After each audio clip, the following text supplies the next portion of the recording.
everybody. How the heck are you? I had a special request for this particular mood hack.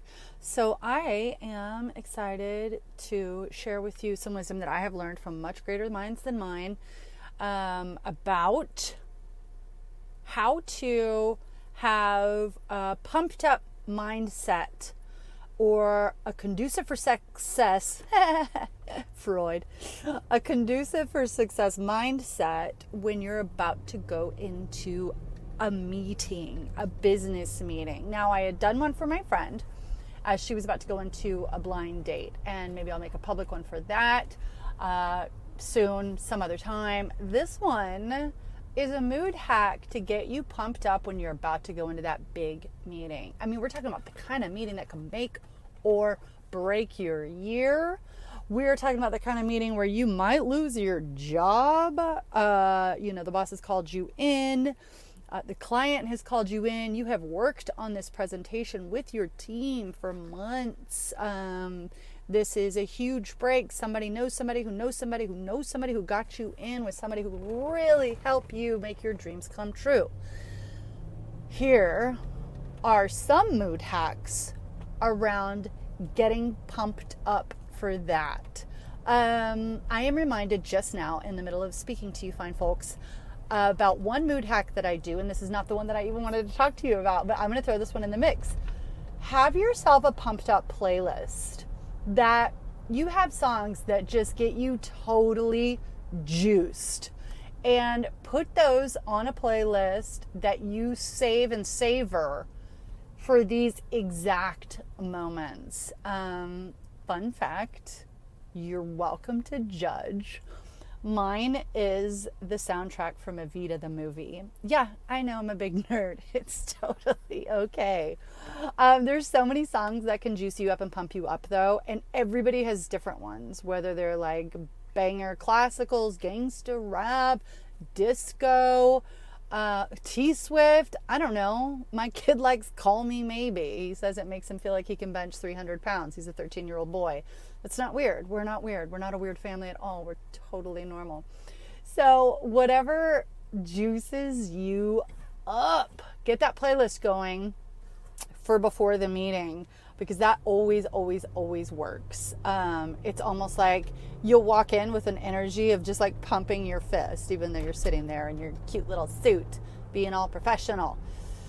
So that is one mood hack around that. Another one is, I'm reminded of the beautiful, wonderful teacher, Marianne Williamson, who is running for president and all these things. Politics completely and totally aside, this woman imparts some of the most beautiful knowledge that has been imparted on the planet. Her book, Return to Love, her lectures, and her meditations.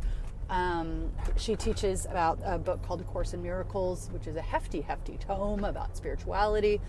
This woman knows about deep, resounding spiritual love on an earthly planet. I highly recommend you check out her works that have nothing to do with politics. And then if you like her politics too, that's fine. That's not what this is about. Anywho, she said something that really resonated with me, and I forget in what book. It was years ago when I read it. She said, anytime she's going into a business meeting, somebody on her team will invariably ask her, okay, what's our intention? What is our goal? Let's set our intention for this meeting so that we come out successful in the way that we want.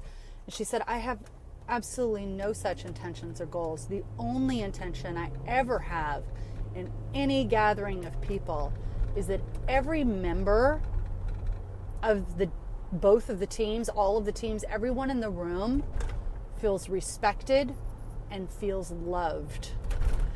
And that is really powerful, because when you come into a potentially diversive conversation with, maybe a problem client, or your boss is upset with you, or even your spouse or a friend, any kind of conversation around that, and the only intention that you have is for every person in the room to feel like they are truly and universally loved and heard and important. Just imagine how your interactions with those people will change rather than coming into the business meeting or the personal meeting with an agenda of I must be heard and what I have to say is important and I need to feel loved.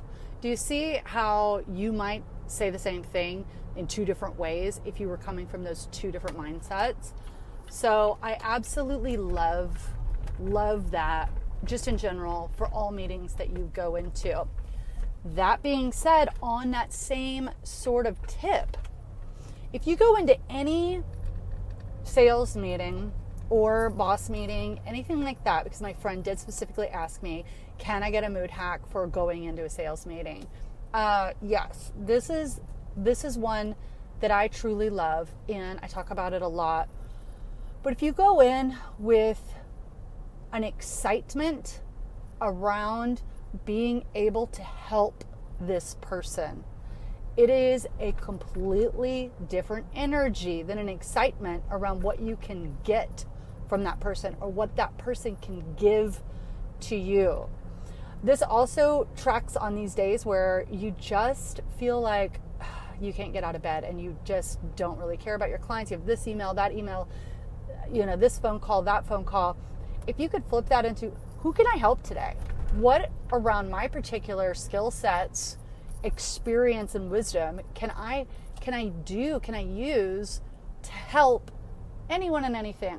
So before you go into the meeting, this is really, really important to just get juiced with your playlist and get juiced about what kind of value you're going to add, you potentially could add to this person's life. Like that should get you really juiced. That should get you so excited. Like, I have this product and it's really going to help you.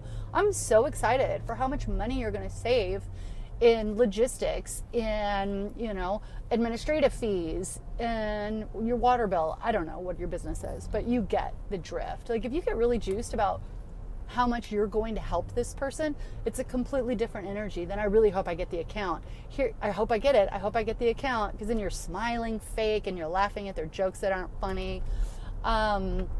It's just a much more obsequious position, that other one, the trying to get something from someone, where if you were in a position of being excited to give, you're in a very benevolent energy. And who doesn't love that? And you got to be sincere about it, man, because people pick up on these subtleties.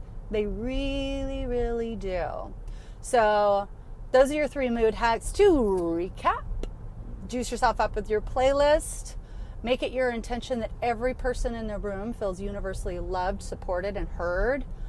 And make it your specific intention to help and get juiced about how you're going to help this client. How you're going to help this person that you're talking to in any way that you can. I love these mood hacks. They really, really, really work. I want to hear about your experience with them. Did you try them? Can you, will you, have you? Let me know. It's your girl Jamie Roddy out with Mood Hacks. Ciao for now.